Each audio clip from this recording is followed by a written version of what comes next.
ihan päähän kohdistunut taklaus. Ja tällä tavalla taklauksen kohteena siinä sveitsiläispelaaja Valentin Wirtz.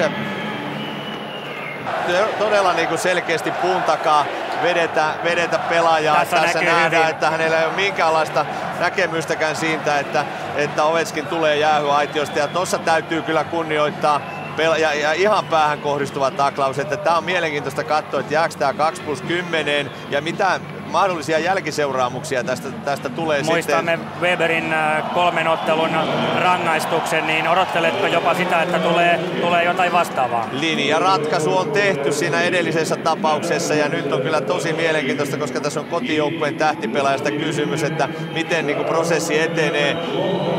Aivan oikein, 5+20 on täysin oikea ratkaisu tästä näin. Todella niin kuin raukkamainen taklaus. Se on juuri näin, eli 5+20 on täysin oikea tuomio ja vuoren varmasti se menee myöskin direktoraatin käsittelyyn vielä. Tämä se ei jää tähän tosiaan, niin kuin studiostakin todettiin. Niin